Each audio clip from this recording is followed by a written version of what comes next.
Welcome back to the Reading and Writing Podcast. My guest today is Alma Katsu, author of the new novel, The Fervor.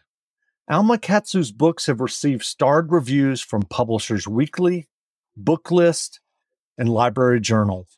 They've been featured in the New York Times and Washington Post and have been nominated and won multiple prestigious awards and appeared on numerous best books lists, including NPR, The Observer, Barnes & Noble, Apple Books, Goodreads, and Amazon.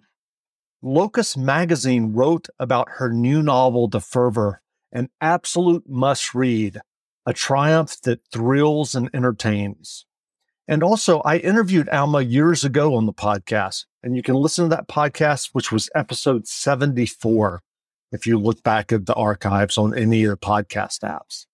Alma, welcome back to the podcast. Thank you for having me. Boy, that introduction, it doesn't sound like me. Well, there you go. Well, I'm curious, if someone listening hasn't yet heard about your novel, The Fervor, how would you describe the novel? Well, it's my third historical horror, and it looks at the Japanese internment. And like the previous two historical horrors, it's going to combine elements of actual history, but it's telling a different story. And in this case, it's really looking at what happened then and, unfortunately, what's happening now in America. Basically, there's four narrators, but the main one is a Japanese-American woman, Mako Briggs, whose husband is a flyer in the Army Air Force. You know, he signed up after Pearl Harbor, like many, many American guys did. But that meant she was sent to a Japanese internment camp. So while her husband's flying in the Pacific Theater, she and her daughter are in the, I'm sorry, my brain just like blipped out, Minidoka camp, which was in Idaho. And there she notices there's this strange disease, this illness that's sweeping through the camp and affecting not only the inmates, but also the guards. And she decides to investigate further. And that's when the mystery takes off. And I'm curious, do you remember the original idea or impetus that led you to write The Fervor? Well, it was one of those things that was always in the back of my mind because I'm Japanese American and my husband's Japanese American and his family was interned. And so this was an historic event that we knew a lot about. And one of the things I've learned writing these historicals is that, what most of us learn about a particular event is like an iceberg, right? We're only seeing the 10% that people tend to say over and over again. But it's that 90% that's kind of hidden that's the most interesting. And so I always knew, because we were so familiar with what had happened during the internment, I always knew there was a great story there. So I was really happy to have the opportunity to tell it. And I'm curious, what kind of research did you do as you were preparing to write The Fervor? Well, funny thing is, unlike the previous two historicals, The Hunger and The Deep, I actually didn't have to do a ton of research on this book because I had already done it like 20 years ago, 30 years ago. The interesting thing about the internment is that a lot of the people who went through the event really don't like to talk about it. And that's not so uncommon. I was talking to someone who's very familiar with the Holocaust, for instance. And, it's the same is true there, that a lot of the folks that actually went through the Holocaust don't like to talk about it. So that meant my husband and I had to learn a lot more about it by watching documentaries, reading up on it.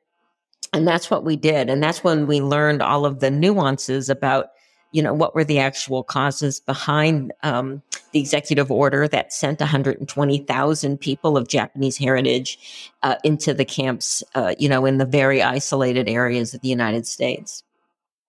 And I'm curious, if we could go back for a moment, what was your initial writing journey that led you to sit down and write and get your first novel published? And I'm curious, were you someone who knew at an early age that you wanted to be a writer?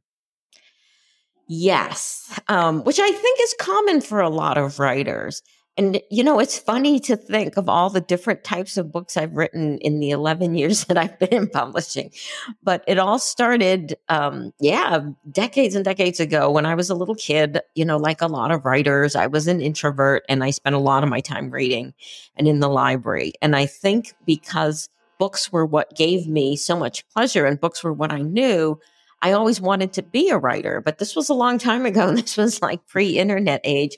And it wasn't so easy to know how one becomes a writer. So I ended up going into another line of work. I ended up going into intelligence, which, in addition to being really interesting, however, they don't really like you to work outside your field. They don't like you to get your name out there. So I actually stopped writing fiction for a long time. And it wasn't until I was 40 that I went back to trying my hand at it. It took 10 years of writing every day and really applying myself to it to finally come up with a manuscript that was saleable. And that was The Taker, which was published when I was 51 years old. And since then, I've written a variety of books. The truth is that a lot of times you might, as a writer, you might have to adjust what you're writing in order to get a contract because tastes change in books, and they certainly changed over the 10 plus years that I've been writing. So, I started out with that trilogy, which was sort of more in the fantasy realm, fantasy/paranormal. And then as that was sort of ebbing off, I made the transition to writing what's really considered sort of literary horror. It's very character-driven horror, and so far all three of them have had a huge historical component. But last year I also got the opportunity to write my first spy thriller, Red Widow. So yeah, I'm really diversifying there. Well, I'm curious, what led you to writing historical horror novels? Well, it's funny. The three fantasy books also have a heavy history component to them. It's just that the historical part really isn't leading. It's not entirely set within a historical period. It's got a little bit of it's sort of a time travel element to it. So it jumps in and out of history. The characters' lives spanned about 250 years. And I just love that, even though I don't consider myself a huge history buff. I partly attribute it to growing up in a very historical area. I grew up near Concord, Massachusetts, which is just like completely soaked in American Revolutionary history. You can't get away from it. And I think it just, kind of put my mind in that direction. But then I got the opportunity to write The Hunger. And I should be clear, those three books, The Hunger, The Deep, and The Fervor, I write with partners. And, so we came up with this concept that we were going to write about a particular historical event, but kind of reimagine it with this horror lens. So we, the books ask the question, what if? What if, for instance, in the case of The Hunger, what if, the Donner Party was actually sort of being haunted or trailed by this horrific element. Same thing in the Deep. It was about the Titanic. And now with The Fervor, an attempt to sort of explain the really terrible systemic racism that, was the cause that led us to the internment camps. And I'd be happy to walk you through that analysis if anyone's interested. But, what if there was something more to it? Sure. And are you planning other historical horror novels? That's a great question. Because while they have their readers and they've gotten really great critical review, and I can't complain about The Hunger, it's done really well with, popularly, it's sold a lot of books and it's been translated into a lot of different languages. And we've come really close twice now to getting it picked up for a movie or a TV series. I'm not sure that it's the best match right now for horror. Mm-hmm. Horror readers seem to really like contemporary stories a little bit more. I do have a short story coming out with Amazon Original Stories at the end of September, which is another historical horror. It's called The Werewolf, and it has to do with the Nazis' fascination for occultism and spiritual, and folk tales that have that horror vent. So I'm hoping that people will find that interesting. It was really a lot of fun to write. And again, it has a little bit of a social justice aspect to it. It's really about militias, which is genocides and atrocities were one of the things I worked on when I was an intelligence analyst. I know that's kind of a wild thing to wrap your head around. And militias are always a big part of that kind of social upheaval. So I was really thrilled to get the opportunity to write a story about it. Sure. So do you think that you'll be writing more espionage novels like The Red Widow? Well, I'm kind of greedy and I'm hoping to have it all. But it's a tough sell for your writers out there who are listening. I know a lot of writers really like to write in multiple genres, but only a few are able to actually do it. And it's not because they can't pull off the book, but it's the marketing end that's so hard. It's really, really hard to not confuse your readers. And people who tend to like one genre may not necessarily enjoy the other genre that you're writing in. So you can't always convince them to cross over and follow you. And it's just turned out to be a lot harder than I thought. So even though Red Widow is it's done really well, it got a lot of critical acclaim. It was nominated for Best Thriller of the Year by International Thriller Writers, and we are in development still with Fox for a TV series. It's not entirely clear. There is going to be a second book in the series coming out next spring, Red London, which deals with the oligarchs in London right now, which I think the British always knew were going to be a problem. But what with Russia's attack on Ukraine, it's really kind of come to a head. And so I was really fortunate to have written this book before all that happened. So it's going to be very timely book. And I'm experimenting with a couple other ideas, but the certain right at this moment, my future as to what's next is a little uncertain. Okay, season 2, here we come. The Kardashians are back on Hulu. We're back, in case you missed us. This September. We are starting to talk wedding dresses. Everything gets elevated. I do believe in love. When you love, you know you're alive. You have these feelings. No matter how crazy things are, we're always going to be family. Now hold your crown up. The Kardashians Season 2, now streaming only on Hulu. It takes a lot of ingredients to fix or build a car, like cooking, but without the frozen dinner easy way out. eBay Motors has 122 million parts. It's always the right fitment, so you can follow any recipe to a T. Whether it's a vintage Italian coupe that's classic like Grandma's meatballs, or a German luxury car that's as complicated as Oma's rouladen, to cook up something great in the garage, use the eBay Motors app or visit ebaymotors.com. Let's ride. Gotcha. Well, what was your writing process when you were working on The Fervor? Are you someone who writes a detailed outline before you begin writing the first page?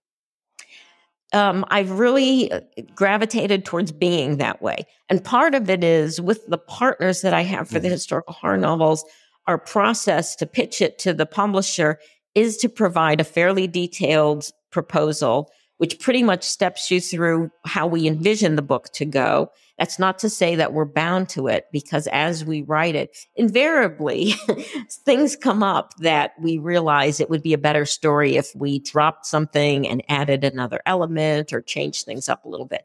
But it is how I get started. And usually with the proposal, we end up sending up to 100 pages, the first 100 pages of the book. So it's a pretty involved process. Right. And I think I ended up doing something fairly similar for Red Widow, but also because both these types of books are so complex, I really need sort of a map to help get me through it. And I take copious notes and chart out all kinds of things that are somewhat scary to folks. Well, what writing advice would you offer for those who are working on their own stories or novels? Well, you can't go wrong with the classics, right? Which is read a lot. I'm surprised sometimes when I run into people who tell me they want to write stories or write a novel, but they don't read.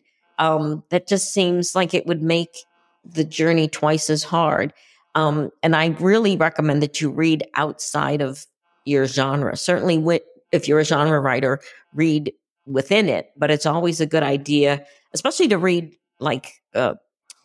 popular new books that are coming out that are generating a lot of excitement it's always good to sort of stay on top of what's current because trends do change and tastes change in publishing. So that's the big one. I'm one of those folks that writes every day. I do think you should if you can, because it's a bit like muscle, at least for me and for a lot of people I've talked to.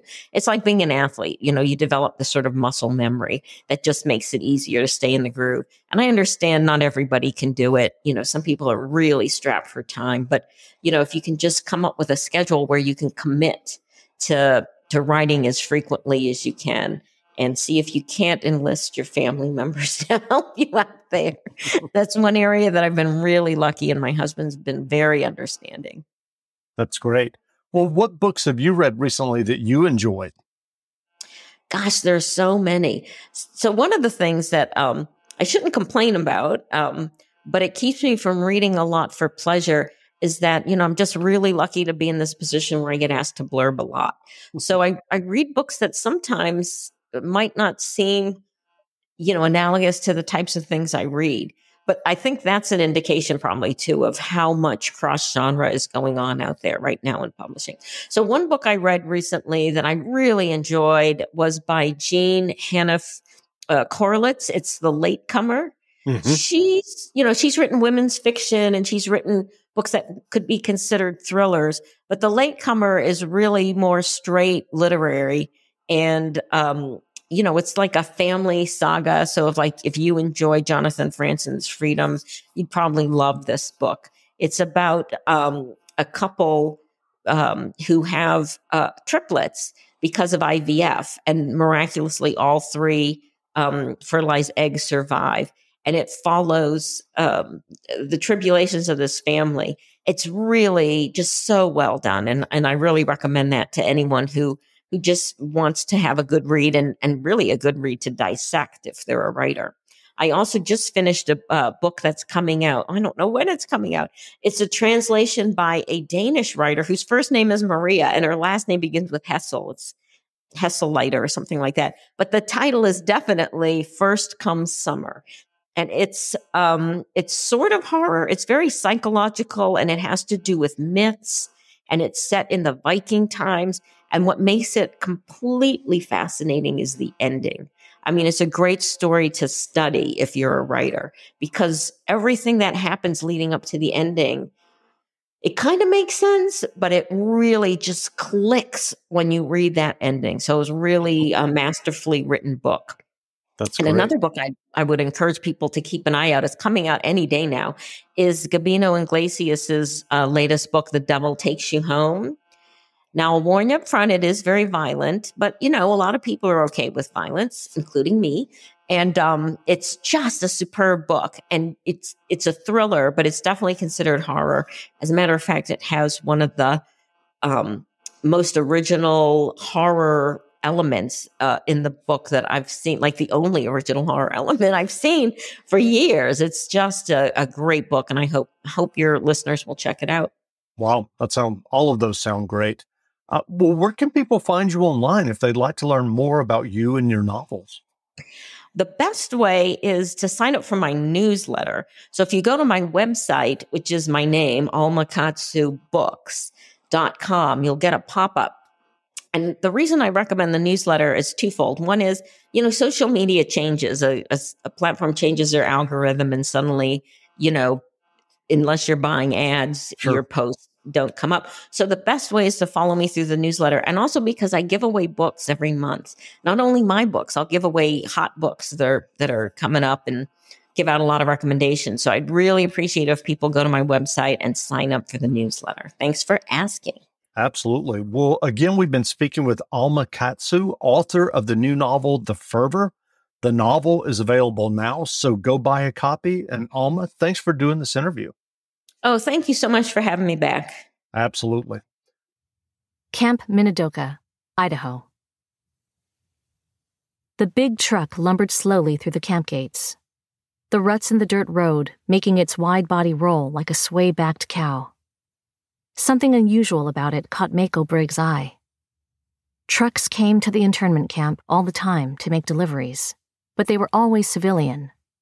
This one was painted a dull olive green and tattooed with U.S. Army and strings of white numbers all over its flanks.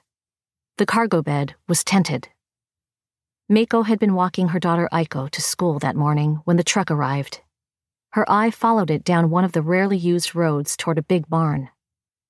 "No internees beyond this point," the sign read. Most of the buildings at Minidoka were used by camp residents, but that one was the domain of the administrators. Lately, there had been a padlock on the doors. Guards stood waiting to close those doors as soon as the truck pulled in. They didn't want anyone to see what was inside. She could not help but wonder what that was about. The military had not bothered with the camp before. The gate to the camp swung shut too, though Mako could barely see the need. It might as well stand open, and it wasn't as though it was ever locked. The executive order that had forced her and the other 10,000 residents to Minidoka 2 years ago was on the verge of being rescinded. That the residents would be freed from their prison was the talk of the camp lately. A few residents were making plans to leave. Prematurely, some grumbled, but most were not.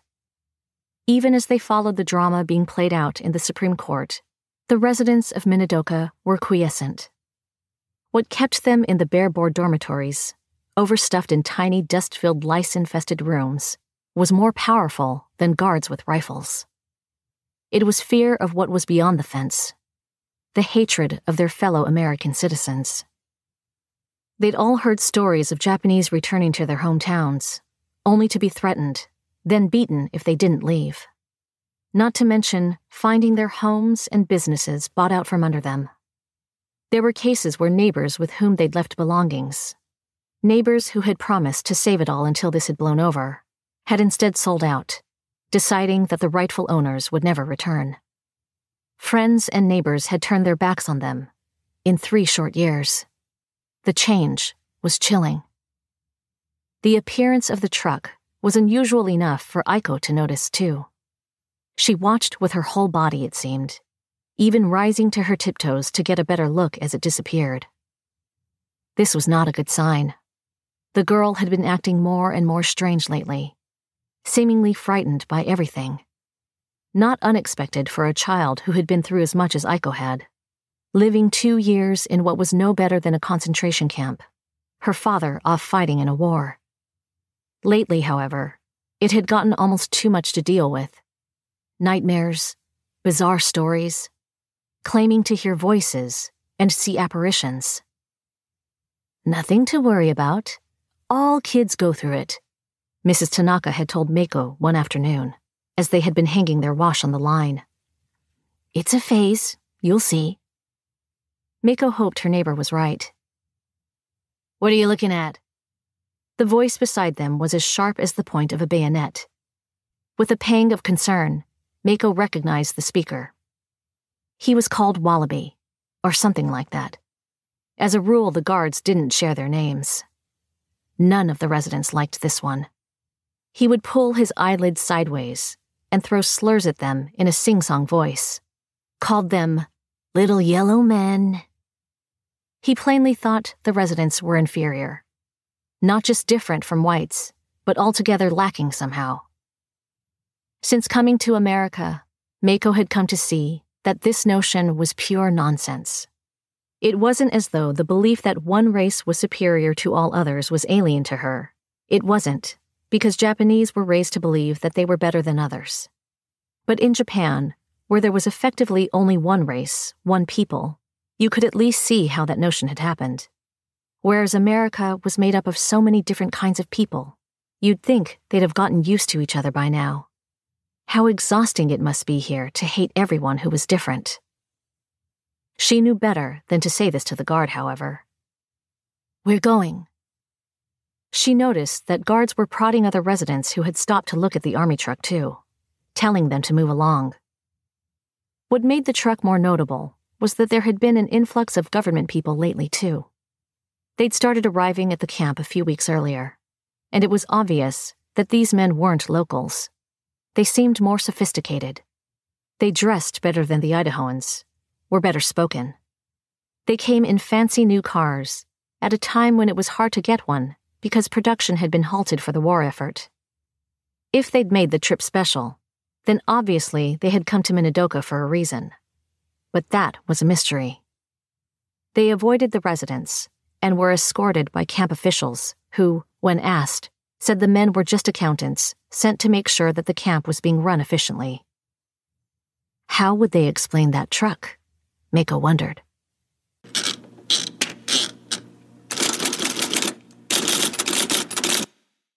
Finding the right person for the job isn't easy. Just ask someone who hired a drama coach to be an IT guy. Yeah, I'm having trouble logging in. I'm not buying it. Say it again, this time with feeling. I can't log in? Come on, man. I want to feel your struggle.